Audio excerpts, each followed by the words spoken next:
Hello, family. Enjoy this relaxing moment with Surly Tales.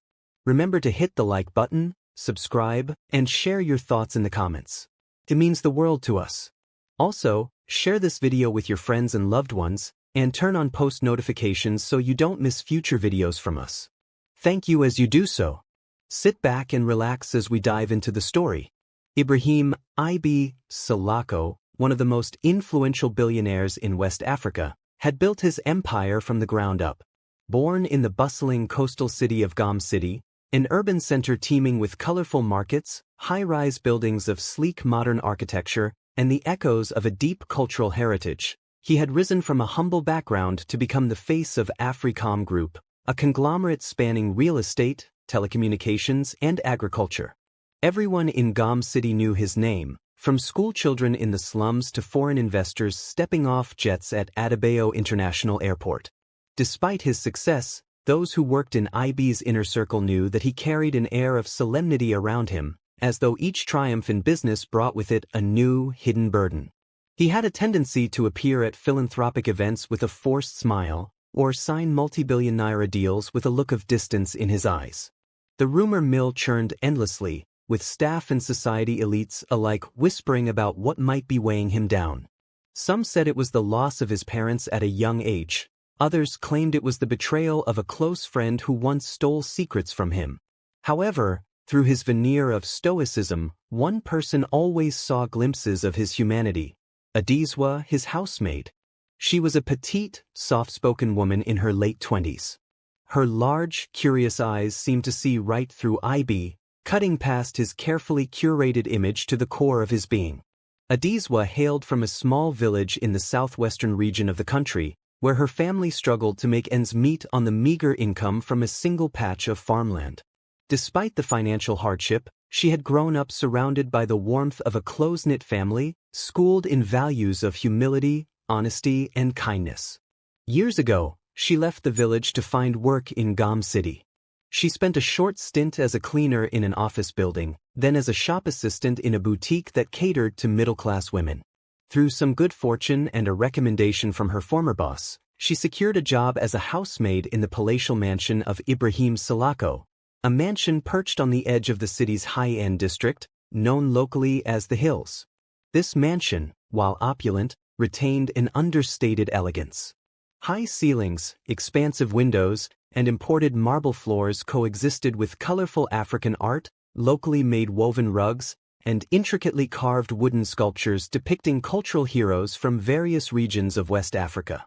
Over time, Adesewa proved herself not just as a diligent worker, but as someone who treated everyone, whether boss or fellow staff, with dignity and respect.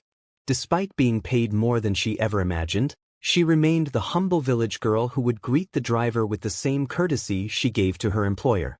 IB noticed her quiet competence and sincerity, though he rarely acknowledged it in words. Everything changed the day IB collapsed at a corporate event. He was on a grand stage in front of hundreds of onlookers, delivering a speech about youth empowerment across Africa. In the middle of detailing a new scholarship program, his voice trembled. He swayed, pressed a hand to his chest, and crumpled onto the polished wood floor, microphone tumbling beside him. Attendees rushed forward, paramedics swooped in. Within minutes, the entire city was abuzz with news that Africa's business titan had been rushed to St. Stephen's Medical Center. At first, the assumption was exhaustion. IB had always worked tirelessly, often sleeping only a handful of hours. To everyone's shock, the doctor's diagnosis was far graver: a rare heart condition that had gone undetected for years. It had quietly eaten away at him, leaving him with an uncertain future. No amount of money could buy him more than a few months, maybe a year if he was fortunate, and if certain medical procedures miraculously succeeded. This revelation shook every corner of Africom Group. Stocks wavered on the exchange, employees whispered anxiously in boardrooms, and the press churned out headlines about the failing heart of Gom City's billionaire. Fans, critics, and admirers alike poured out their hearts on social media, sending well wishes or hawkishly speculating on the fate of his empire. Those closest to him felt the tension most acutely, including Adesewa. She alone refused to believe the rumors that IB was doomed. In her mind, this man, whose ambition and drive seemed so unstoppable, could not simply fade away. Every evening, after her chores at the mansion, she would call the hospital to check on him or prepare meals that she thought might comfort him. The day came when doctors transferred IB to a private wing of St. Stephen's. With pristine white walls, shining floors, and hushed corridors, the private wing was the domain of the elite, those wealthy enough to afford the best that modern African healthcare could offer. The staff there was highly skilled, the environment comfortable, but the mood was subdued. The personal nurse assigned to IB reported that, though physically weak, he was strangely more restless than ever, refusing visitors except for a very short list of people: his lawyer, his trusted chief of staff, and Adesewa. When Adesewa heard she was invited to see him, she hurriedly left her tasks at the mansion to make her way through the crowded streets of Gom City. The blazing afternoon sun beat down on congested roads, yellow buses, and the swirl of pedestrians. She took 2 buses and then walked the final stretch to the hospital gates. Upon arrival, hospital security, already informed, directed her straight to IB's private room.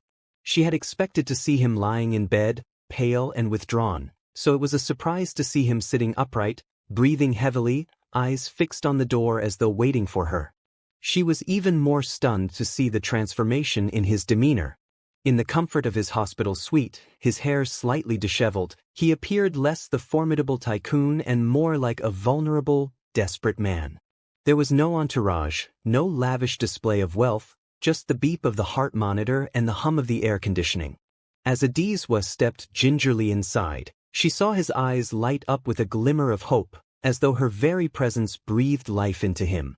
But there was also a certain torment in those eyes.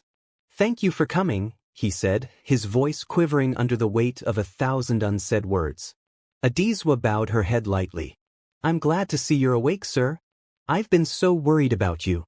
That day would mark the beginning of a string of visits that would unravel secrets, hidden pains, and perhaps the most shocking request Adesewa could have ever imagined.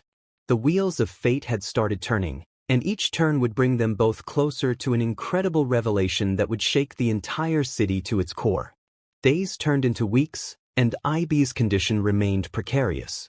The private doctors consulted with cardiologists from across the world, experts from South Africa, the United Kingdom, and even specialists flown in from India.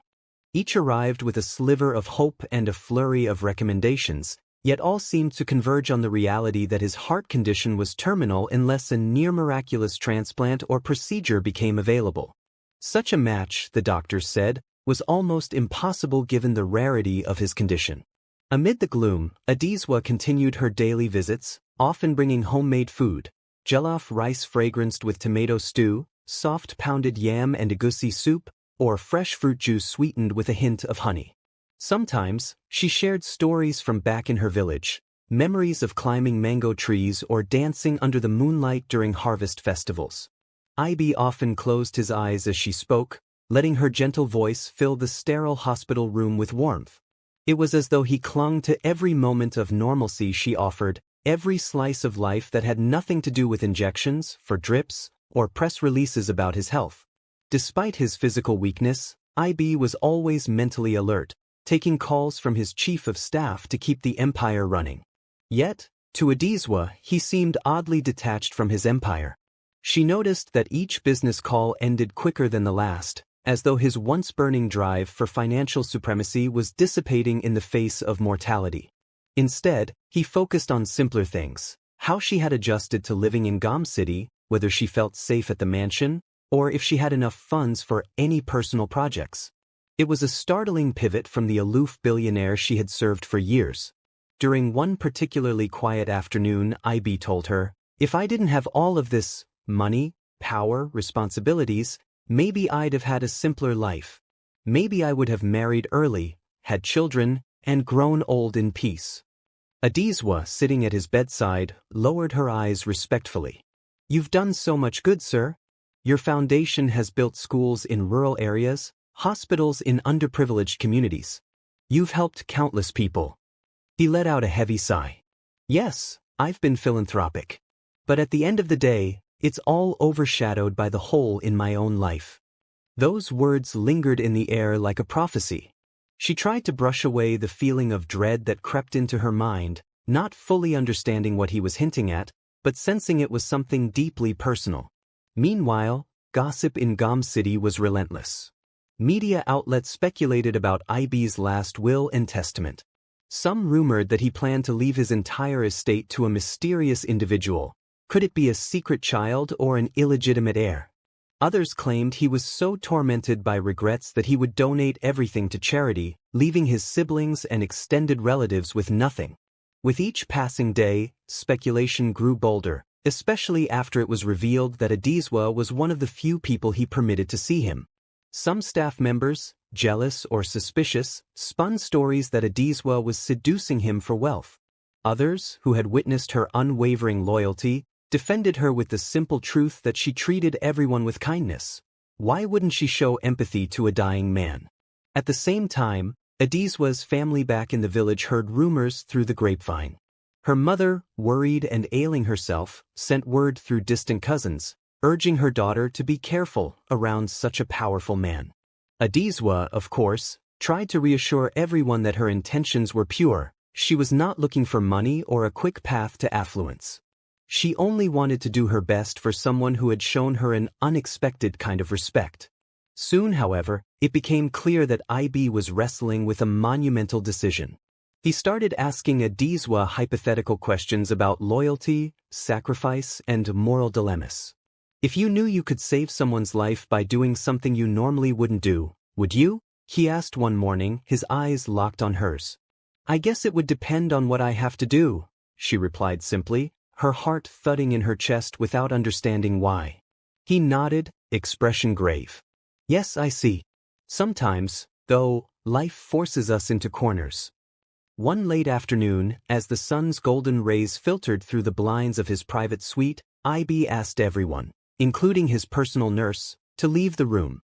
Adesewa stood by the window, a curious sense of foreboding creeping up her spine. She watched as the shadows danced on the polished floor, trying to distract herself from the sense that something monumental was about to happen. IB turned in his bed to face her. Please, come closer.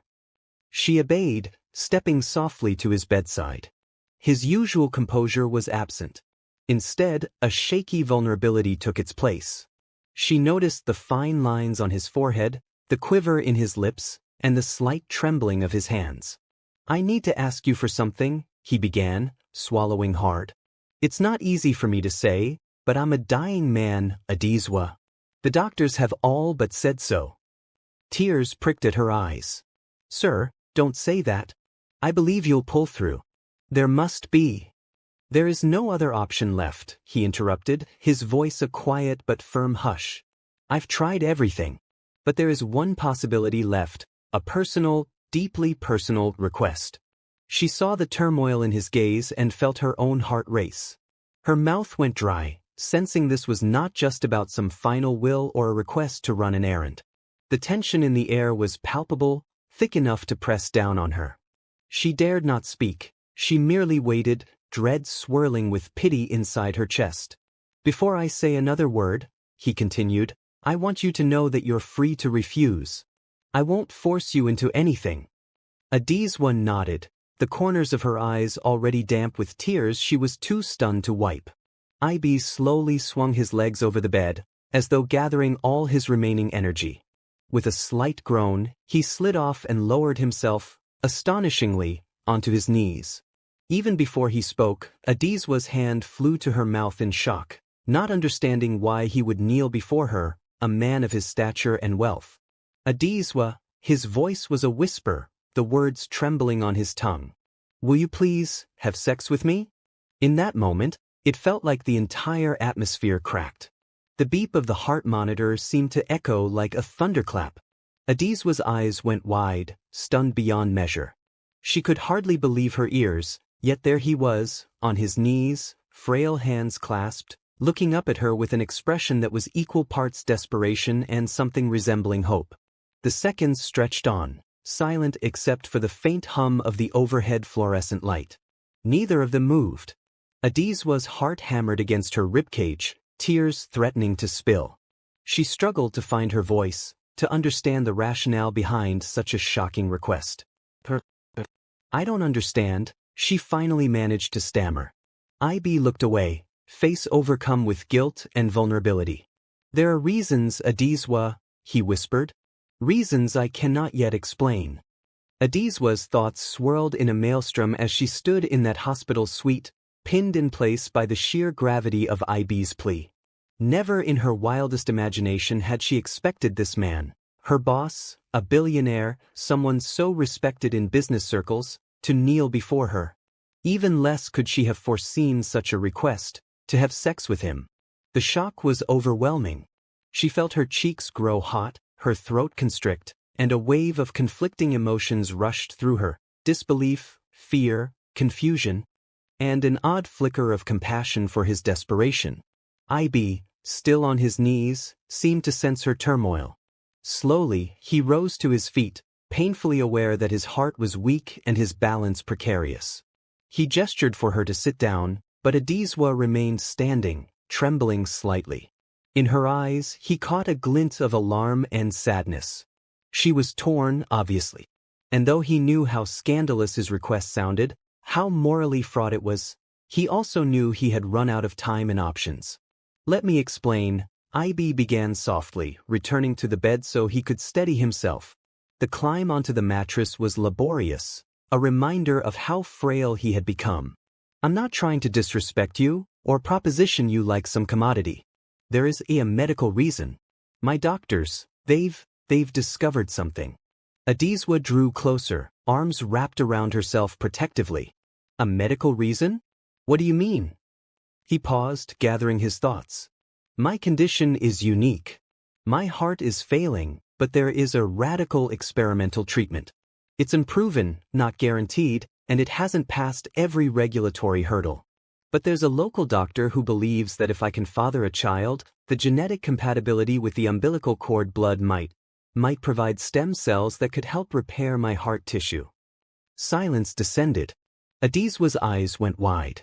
She had heard rumors of cutting-edge therapies involving stem cells in major hospitals abroad, especially in countries like the United States and parts of Europe, but the idea that IB would bank his survival on fathering a child for medical reasons was something she had never imagined. I don't have a wife, he continued, voice trembling, no partner. I've had relationships in the past, but none that lasted. I kept my personal life guarded, and I always believed there'd be time later for family. Now, ironically, my life may depend on it, and I don't have time to search for someone to share this burden. The doctor told me that I need someone who's healthy, someone who'd be willing to go through with a pregnancy if it comes to that. Adesewa felt a pang in her chest, her mind racing. Pregnancy? That's what he wants? It was more than a request for a casual sexual encounter. It was a plea for an entire life-altering path. Motherhood, medical interventions, and who knew what else. Why me? She whispered, voice trembling. IB's eyes softened, and tears welled up at the corners. Because I trust you. Because in the years you've served in my household, you've never once shown greed or malice. You're kind, pure-hearted, and compassionate. I know it's an unthinkable request, but I believe if there's anyone who would not twist this situation for personal gain, it's you. Tears slipped down Adesewa's cheeks. She thought of her family back home, of her own moral values. She felt cornered by the desperation in IB's voice, the heartbreak in his eyes. Yet, she couldn't ignore the magnitude of what he was asking. You can say no, IB repeated, voice almost inaudible. And I promise I'll respect your decision. But I had to ask. The doctors say if we can conceive quickly, the child's stem cells might save my life. Even so, it's only a chance, not a certainty. She sank onto a small chair in the corner of the room, tears dripping onto her lap. Her mind soared back to her village, to the nights she spent dreaming of a better future for herself and her siblings. She remembered her mother's words of warning, the caution about powerful men. Yet, also, she recalled the time she'd seen IB slip money to the needy without any cameras around, or quietly stand up for a staff member being mistreated by someone else in the hierarchy. He was complex, capable of cold business decisions but also of deep empathy. Adesewa spent what felt like an eternity in that chair, weighed down by an impossible decision. Finally she rose, her face streaked with tears. She walked over to him, placing a trembling hand on his shoulder. "I need time," she whispered. "Please, give me time to think. This is a life-changing request, sir." Ibrahim nodded, his own eyes damp. "Of course." She left the hospital in a daze, hardly noticing the chaos of Gom City, its honking cars, busy hawkers, and swirling dust. Somehow, she found a bus back to the hills, stumbled into her small room in the servant quarters, and collapsed onto her bed. She cried until her eyes felt raw, grappling with the moral, emotional, and spiritual weight of the proposition. The next few days were a blur of uncertainty. Adesewa avoided phone calls from coworkers, from her family, and even from the hospital staff. She spent her time praying, reflecting, and pacing around her room. She considered what it would mean to carry Ibrahim's child, both the stigma in a conservative society that might call her a gold digger or worse, and the sacrifice of her own youthful dreams. She had thought she would marry for love, not because of a medical crisis. Yet, she couldn't deny the part of her that cared deeply about saving this man who had, in his own discreet ways, helped her and many others. An inner voice pointed out that Ibrahim might not survive long enough to see any child born. Another voice said that if it worked, she would be the mother of a child who was heir to a massive empire, and all the complications that would bring. She prayed for clarity, for divine guidance, for any sign that this was right or wrong. Finally, she decided she needed more information. She contacted the doctor who was leading Ibrahim's case, a reserved, middle-aged woman named Dr. Anom, known for her unwavering commitment to cutting-edge medical practices and her empathy toward patients. Adesewa met her in a secluded corner of the hospital's cafeteria. Over cups of lemongrass tea, Adesewa explained her turmoil. Dr. Anom listened carefully, nodding sympathetically. "You're not under any obligation, Adesewa," she said gently. "The procedure we're discussing is experimental. There are no guarantees. If you decide to go through with it, you need to be aware of the physical and emotional toll. Childbirth is serious, and doing it under the pressure of saving someone's life, someone you care about, adds immense stress." Adesewa's eyes brimmed with unshed tears. "It's all so sudden," she murmured. "I never thought I'd be in this position." "We can't promise success," Dr. Anom added. "But, if it works, it might give him a second chance." That afternoon, Adesewa visited Ibrahim again. She felt her stomach churn with nerves as she knocked softly on the door. The nurse admitted her. She found Ibrahim lying on his bed, an 4-drip attached to his arm, the beeping machine next to him a constant reminder of his fragile condition. Their eyes met. In that moment, Adesewa saw not a billionaire, not a boss, but a man on the edge of life, grasping at any thread of hope. She swallowed hard, set down her purse, and approached him. "I'll do it," she said, her voice quivering. "But I have conditions. I want everything done with medical guidance and in a way that respects my dignity. No sneaking around, no cheapening what this means. Do you understand?" Ibrahim closed his eyes, overwhelmed by relief and gratitude. Tears escaped down his cheeks, and when he opened them, Adesewa saw genuine thankfulness. "I promise," he said softly. "I'll do anything to make sure you're respected and protected in every way." Outside, the city's hustle continued unabated. But within that private suite at St. Stephen's Medical Center, a fragile agreement was forged between two souls whose lives were about to change forever. Neither of them fully grasped the tidal wave of consequences and moral complexities that would soon sweep through their world. Word traveled fast among the hospital staff, then slipped out through the corridors of the medical center and into the rumor mills of Gom City's elite. Nobody knew the precise details, but the hush-hush chatter suggested that Adesewa, the humble maid, had an unusual role in Ibrahim's potential recovery. Whispers circulated in the hospital lobby about how frequently she visited and how private their meetings were. Ibrahim took great measures to maintain discretion. He confided in only a few key people: his lawyer, Barrister Akinbode, Dr. Anom and her small team, and his chief of staff, Bassi, who coordinated all personal affairs discreetly. He worried about how the media would spin the story if they discovered the truth, the headlines might read, "Billionaire forces Maid into surrogate situation," or "Tycoon buys his life at the cost of an innocent woman's future." Ibe couldn't bear the thought of Adesewa's name being dragged through the mud. Meanwhile, Adesewa wrestled with a mix of emotions and practicalities. She spent hours praying in the small chapel she found at the hospital, seeking peace and clarity. She also confided in a single, trusted confidant, her friend Grace, a nurse at St. Stephen's Medical Center. Over tearful conversations, she laid bare her fears of becoming pregnant out of wedlock, of facing societal shame, and the question of how her family would react if they learned the truth. Grace was supportive, reminding her that she wasn't alone and that modern society, especially in a city as cosmopolitan as Gom City, might be more understanding than she feared. But still, the cultural stigma weighed heavily on Adesewa. Moreover, there was the question of whether Ibe would live long enough to co-parent this child, if it even happened. She sometimes found herself envisioning a future as a single mother, caring for the baby of a billionaire who might no longer be around. Would the child be an orphan from birth, overshadowed by a father's legacy and haunted by the hush of rumors? Amid all this turmoil, the first medical step was to confirm that Adesewa was in good health and could safely conceive. Dr. Anom arranged thorough checkups, scans, and blood tests. Each test result came back positive. Adesewa was in excellent health, her fertility prospects high, and no underlying conditions that could complicate a pregnancy. Next came the question of timing. With Ibe's precarious condition, they couldn't afford a long wait. The medical team insisted on a short period of natural attempts, but also prepared for the possibility of assisted reproduction if needed. Adesewa balked initially at the suggestion that she and Ibe simply spend nights together as though it were a normal relationship. She insisted on as much respect for her dignity as possible, a structured approach that felt less exploitive.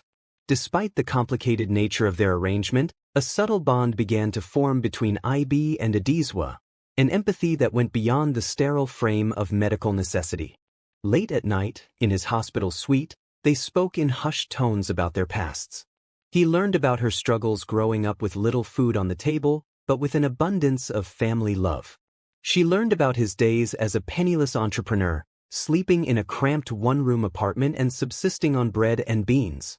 They discovered that for all their differences in wealth and status, they shared similar yearnings for meaningful connection. Still, the actual idea of physical intimacy hung between them like a thundercloud. Adesewa felt a mixture of responsibility and anxiety. She prayed for courage, reminding herself that this act was more than just a random proposition. It was potentially a life-saving measure for a man she had come to respect. Ibe, on the other hand, struggled with guilt over asking her for such a sacrifice, even though she had agreed.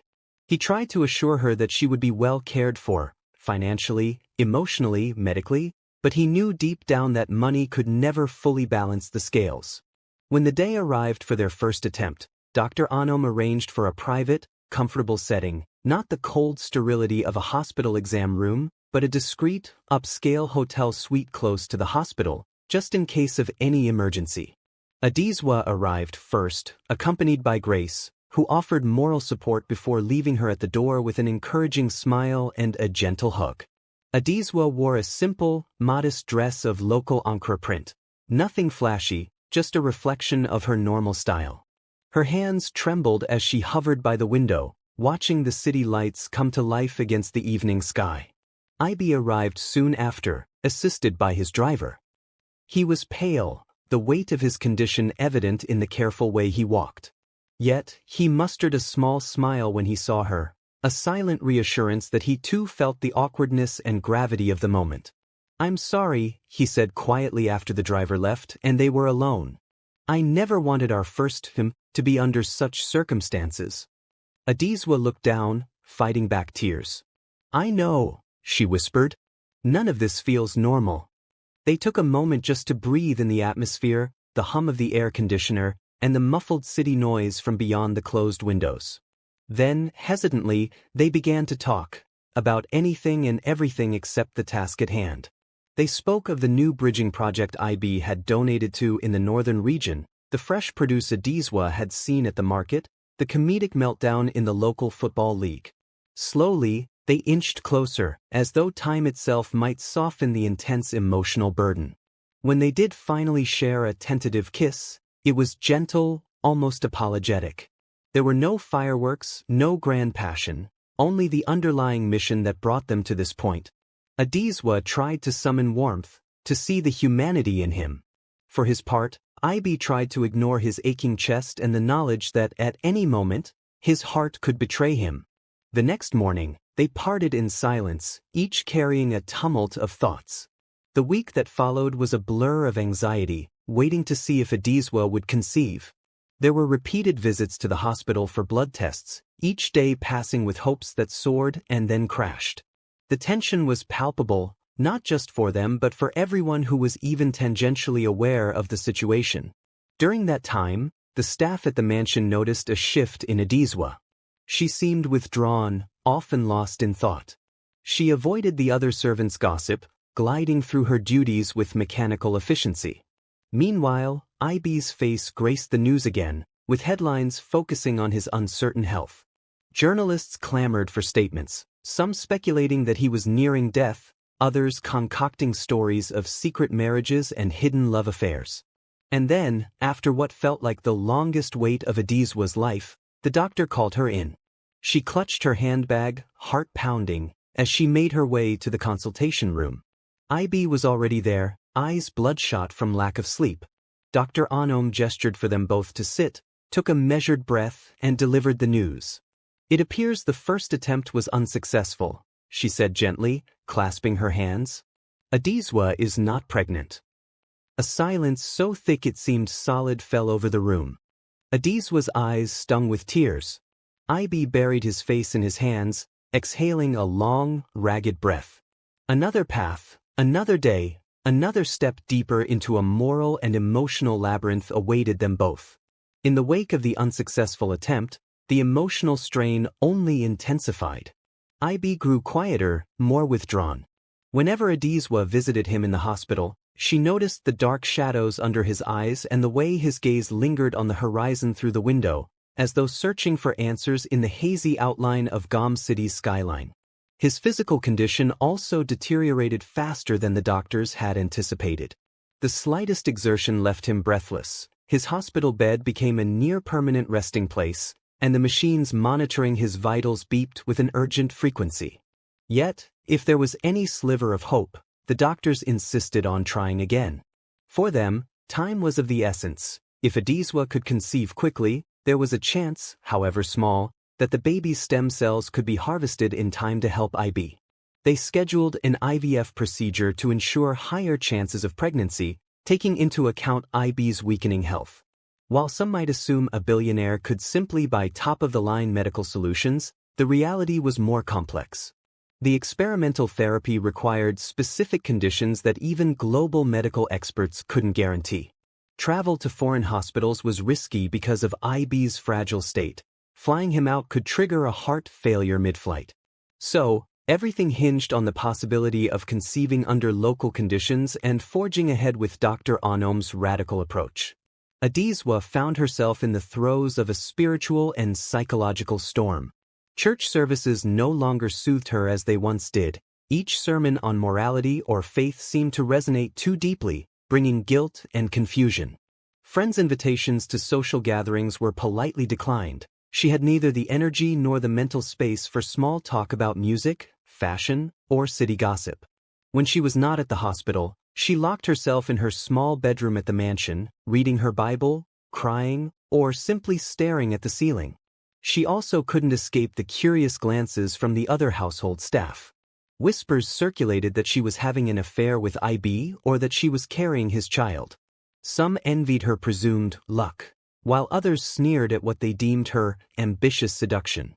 A few, genuinely concerned, asked if she was all right, but she barely mustered a polite nod. One person who tried to intervene in a more direct way was Ibe's elder sister, Adamma. She was a stern, regal woman who managed some of Ibe's philanthropic foundations. Adamma, suspecting something unusual was going on, confronted Adesewa in the corridor outside Ibe's hospital room one day. "What is your business with my brother?" Adunni demanded, arms folded across her chest, her gold jewelry gleaming in the fluorescent light. He trusts you, but I worry you might be taking advantage of his vulnerability. Adesewa trembled under the older woman's glare. She knew Adunni was protective, sometimes to the point of intrusion, especially as rumors multiplied about possible manipulations of Ibe's estate. But Adesewa also knew she could not reveal the whole truth. It was too delicate, too personal, and not entirely her story to tell. I assure you, Ma, Adesewa said softly, voice shaking, I'm not doing anything to harm him. I only want him to get better. Adunni studied her with narrowed eyes. I've seen the way my brother looks at you. This is not just about maid and employer. I hope you're not planning to become some city socialite by ruining his reputation. Adesewa pressed her lips together, tears threatening to surface. I promise, that's not my intention. But I can't say more. Adunni huffed, clearly dissatisfied, but she let the matter rest for the moment. She brushed past Adesewa and went into Ibe's room, presumably to assess his condition herself. Adesewa stood outside, heart pounding, ashamed and worried. She felt as though she bore the world's judgment on her shoulders. Several days later, Ibe underwent the IVF process, providing his sample with great difficulty. Adesewa, too, underwent preliminary hormone treatments. The procedure, typically discreet and routine for many couples struggling with fertility, took on a charged atmosphere. The staff ensured maximum privacy, though rumors continued swirling. For Adesewa, the idea of conceiving a child in a lab felt surreal, yet less emotionally fraught than the intimate meeting at the hotel. Here, the process was purely medical, scientific. She steeled herself, reminding herself that this was the best chance to save Ibe. When the fertilized embryos were transferred to her womb, there was nothing to do but wait. The 2-week wait, commonly known as the 2-week window in fertility treatment, became the longest fortnight of her life. She tried to rest, eat well, and keep her spirits up. Ibe managed a handful of phone calls with her, each time urging her to stay calm, expressing gratitude, and asking if she needed anything. His voice grew weaker with each call. Then, finally, the day of reckoning came. She returned to the hospital for a pregnancy test. The hours waiting for the result were agonizing. She paced the corridor, recalled every step of her journey, tried to quell her trembling hands. At last, Dr. Anom emerged, her expression unreadable. She motioned for Adesewa to enter a private consultation room. Yes. Adesewa breathed, almost too terrified to ask. A small, slow smile spread across Dr. Anom's face. It's positive. Adesewa's knees buckled, and she had to grip the edge of the desk to steady herself. A swirl of relief, excitement, and trepidation gripped her. The doctor quickly guided her to a chair, offering a glass of water. Of course, Dr. Anom added, it's still very early days. We need to monitor you closely. This pregnancy is critical for more than one reason. Through tears of what she could only call mixed joy and fear, Adesewa managed to say, "Thank you, doctor." Leaving the consultation room, Adesewa felt a wave of new emotions. She was carrying Ibe's child. If all went well, this baby might provide the medical breakthrough to save his life. But also, she couldn't ignore the swirling questions. What about her own future? Would she be just a surrogate in the eyes of his family? Would Ibe survive to see his child born, or would she be left with a fatherless infant and the complexities of inheriting part of a billionaire's legacy? She made her way to Ibe's hospital suite, each step echoing in the quiet hallway. A hush seemed to blanket everything, as though the gravity of the moment demanded reverent silence. When she entered, she found him propped up on pillows, an oxygen tube in his nose, his face pallid. His eyes, however, glowed with anticipation when he saw her. "Adesewa," he said, voice barely above a whisper. She approached, sat by his bedside, and gently took his hand. "It worked," she murmured, smiling through her tears. "We're pregnant." Ibe let out a trembling exhale, eyes brimming with tears. He raised a shaking hand to brush away a tear on her cheek, his own tears now coursing down his gaunt face. For a moment, they basked in the bittersweet relief. They had cleared the first, most crucial hurdle. Little did they know that outside these walls, forces were already at play: family intrigues, corporate maneuverings, and media speculation. As IB's health crisis reached a new crescendo, the swirl of rumor and suspicion around the reclusive billionaire and his humble maid was about to explode into the open, culminating in a climax that would shock everyone in Gom City.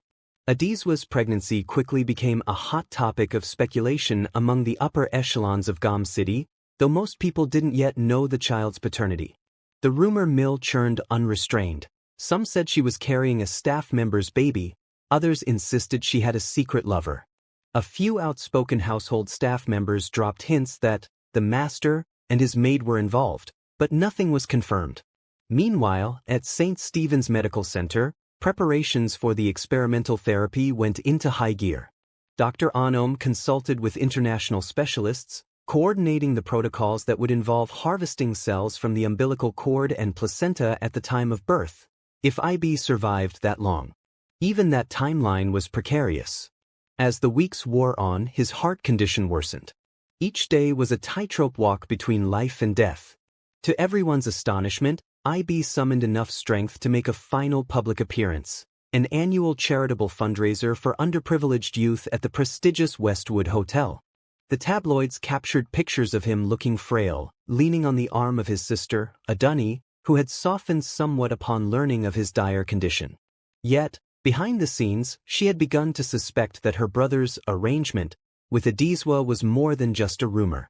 Seeing her brother cling to life, she found herself torn between moral outrage at the idea of him impregnating a maid and the desperation to see him healed.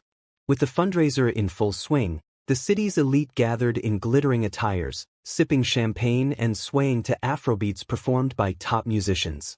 Adesewa, kept away from the spotlight, watched from the sidelines in a simple gown. She wasn't invited as a guest, of course, but IB had asked her to attend discreetly, mainly to observe his speech, and to be near in case his condition suddenly took a turn for the worse. During his speech, IB revealed plans to build a new medical research facility focused on rare diseases, possibly hinting at his own situation. The crowd applauded, though many noticed his struggle to stay on his feet. Then suddenly his voice faltered. He clutched the podium, sweat beading on his forehead. The security detail rushed forward, but he waved them away. "I want to share something very personal," he said, swallowing hard, his gaze sweeping the ballroom. "All my life, I've dedicated myself to business. But now, as I stand on the brink of uncertain days, I realize that legacy is about more than money. It's about the people we love, the lives we touch." His eyes then flickered to a corner of the room where Adesewa stood, half concealed by a pillar. A hush fell over the crowd. "I'm going to be a father," he announced, voice trembling. "And I can only pray I'll live long enough to see my child's face." Gasps rippled across the ballroom. Camera flashes lit up the stage like a lightning storm. Adesewa felt her blood run cold. Her knees threatened to give way as she realized he had publicly declared the existence of a child. Even more shocking, he reached out a hand toward her, gesturing for her to come onto the stage. She froze. Time seemed to slow as hundreds of eyes swiveled in her direction, including those of society's most powerful families, high-ranking politicians, and the press. Eventually, Adesewa took a hesitant step forward, her heart pounding like a drum in her chest. With every step, she could feel the stares intensify. By the time she reached him, she was trembling. IB draped a protective arm around her, the hush in the room so complete that even a pin drop would have sounded like thunder. "Her name is Adesewa," IB declared in a voice made strong by resolve. "And she carries my child." A wave of murmurs crashed through the room, some exclamations of shock, others of dismay or confusion. Adamma stood at a distance, her eyes brimming with tears and a guarded acceptance. She knew now, beyond any doubt, that her brother's final gamble to save his life was this unborn child. Reporters were quick to shout questions. "Are you married? Is this a scandalous affair? When is the baby due?" But IB did not answer. He simply clung to Adesewa's hand, leading her off the stage as the chaos swirled behind them. Security formed a protective wall, ushering them to a private elevator. The next day, Every newspaper front page screamed the same headline: Salako's shocking revelation, the Maid and the heir. The media frenzy was unprecedented. Some tabloids painted Adesewa as a scheming seductress, while more sympathetic outlets portrayed her as a humble savior for the ailing billionaire. Social media erupted with debates on wealth, class, morality, and the question of whether love, or something else, bonded them. In the weeks that followed, paparazzi camped outside the mansion, outside the hospital, and even trailed Adesewa on her prenatal checkups. She was forced to wear disguises, a simple cap, large sunglasses, just to move around the city. A second security detail was assigned to protect her, courtesy of IB's chief of staff, Bassi. Meanwhile, IB grew weaker, though a flicker of hope still shone in his eyes whenever he gazed at Adesewa's growing belly. The doctors hastened their research, preparing every possible protocol for a cutting-edge stem cell therapy that would begin as soon as the baby was born. Adesewa, for her part, did her best to remain calm, to nurture the life growing within her despite the whirlwind of controversy. Finally, the day came. It was earlier than expected, barely 8 months into the pregnancy, when Adesewa woke in the night with excruciating pain and realized her water had broken prematurely. Within minutes, she was rushed to St. Stephen's. IB, already bedridden, demanded to be moved to the same floor so he could be close by.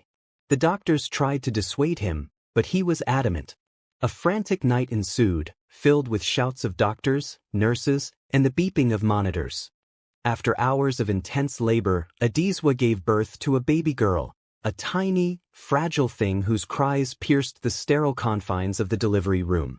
Doctors whisked the infant away for immediate neonatal care while simultaneously preparing for the next phase, harvesting the umbilical cord blood for IB's experimental treatment. Adesewa, exhausted and drenched in sweat, could barely keep her eyes open. Yet she begged the nurse to show her the baby before they took her away. For a fleeting second, they brought the newborn to her. Despite the tubes and the hurry, Adesewa saw the girl's wrinkled face, felt her soft cry. Her heart surged with a fierce, protective love she had never known before. In an adjacent operating room, IB awaited the precious stem cells that might turn the tide of his fatal condition. The medical team worked with breathtaking speed, isolating the needed cells and rushing to inject them in a complicated procedure that combined advanced cardiac care with the experimental therapy. Hours ticked by, tension high, prayers whispered. In the days that followed, the city and the media braced for the final outcome. Would the procedure succeed? Could a baby's stem cells truly regenerate a dying heart? Then, one morning, the hospital released a statement.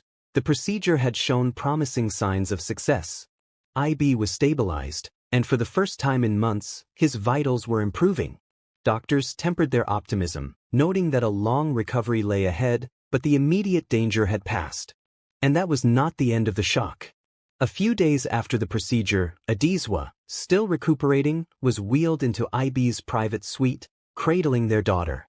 Pale but alive, IB held out trembling arms. She placed the tiny infant in them, and for the first time, father and daughter met face to face. In that moment, tears streamed down his cheeks. He looked at Adesewa, voice thick with emotion. "Marry me," he whispered. Adesewa's eyes widened. The room fell silent as the few onlookers, nurses, staff, held their breath. The question hung in the air, loaded with the weight of their entire journey. After everything, the stigma, the sacrifice, the experimental procedure, was this the final twist? Did he truly love her, or was it gratitude, or a sense of obligation? In the hushed stillness, Adesewa's soft reply emerged, yes. Outside, as word of their engagement spread, a fresh wave of disbelief swept through Gom City. But as far as IB and Adesewa were concerned, they had moved beyond scandal and speculation. Their story was one of miraculous survival, faith, and an extraordinary child who brought a billionaire back from the brink of death. The city might be shocked, but in that hospital room, a new family had just been born. The end. If you enjoyed this story, we invite you to give it a like and subscribe to our channel. Your support motivates us to keep bringing heartwarming stories almost every day. We are very grateful for your support. See you soon.